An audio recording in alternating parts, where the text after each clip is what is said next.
I have an incredible announcement to make.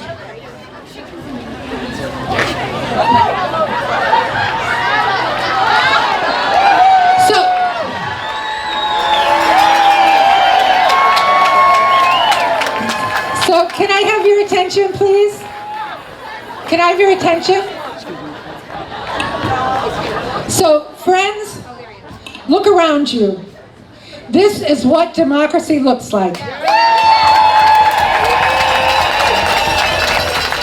Ordinary people standing shoulder to shoulder, refusing to give an inch to fear and apathy. We've marched, we've organized, we've shouted loudly,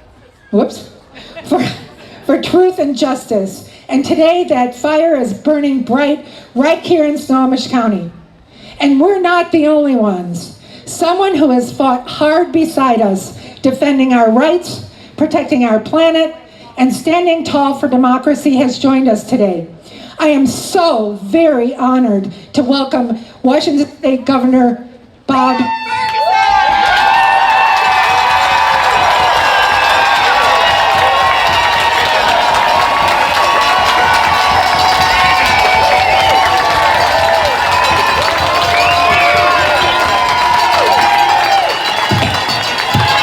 Hey everybody, great to see you. Thanks for being here, everybody. Hey, I wanted to stop by to ask you a question. Are you ready to defend your democracy? That was pretty good. I'm not quite sure Donald Trump heard you. Are you ready to defend your democracy? That is more like it. First, thanks to all of you for being here. That's number one. Number two, there was a study done by political scientists during Donald Trump's, I think, first term or a little before. And what that political scientist wanted to know was she studied societies where there's an authoritarian figure in power. And she wanted to determine what percentage of a population needed to be out in the streets peacefully protesting to create a change. And the answer is 3.5%. That's all of you right now, everybody. Give yourselves a round of applause.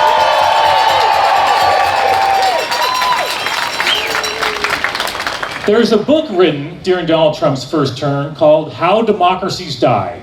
And these political scientists examined 20th century democracies to determine that question. How do they die? And as it turns out, it's not what one might think. It's not some middle of the night, dark of night, military coup, where you have a democracy on one day and then you wake up and it's gone. In fact, it's quite the opposite. What the book shows from the study is democracies die by a slow, steady erosion of civil liberties, free speech, an independent judiciary, a gradual consolidation of power in one individual, that individual increasingly persecuting with criminal charges political enemies. Does this sound familiar to you? Yes! Are you going to put up with it? No! And that's why it's so important you're here. Look, I have good news despite the challenges we're facing as a country. No state in the country is doing more to stand up to this administration and this autocrat than Washington State. That's number one.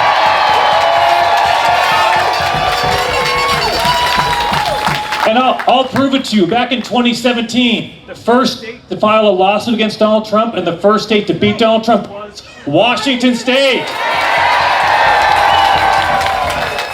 In 2025, the first state to take on Donald Trump in court and the first state to beat him in court was Washington State. That's not an accident. That's hardworking public servants, right? Preparing, using their skills, working with community leaders, working with the public to effect change and hold them accountable. Look, we have a lot of work to do. Robert Kennedy Jr., right? Robert Kennedy Jr., that guy's a crank, right? Unfortunately, he's in charge of public health for our country. Are we going to put up with that in Washington State? No! I'll tell you what I did. I joined forces with Governor Tina Kotek in Oregon, Governor Gavin Newsom in California. We formed our own West Coast Health Alliance, right? We actually believe in something called science, right? The day after we made that announcement, the governor of Hawaii, a great guy, Governor Green, he's an actual doctor. He wrote to us and said, hey, can Hawaii join you guys? So the good news is Washington, Oregon, California, Hawaii, if we were our own country, we would have one of the largest gross national products of any country in the world, right? We're going to go our own way to protect your public health. Now look, I've gone on too long, you've got a lot of speakers, but here's what I want to say is, I recently got a letter from U.S. Attorney General Pam Bondi.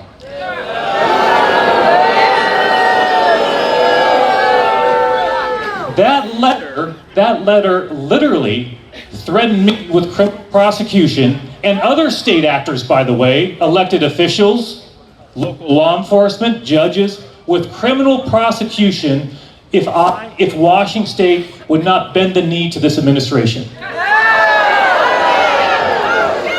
So I sat down to write a response letter to Pam Bondi. I wrote every word of it, okay?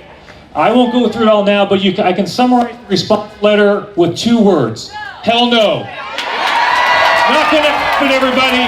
Not gonna happen. As your governor, I promise you one thing above all else. We will never, ever, under any circumstances, bend the knee to this autocrat, ever. Thanks so much, you guys. Thanks for being here. Have a great round. Thanks, everybody.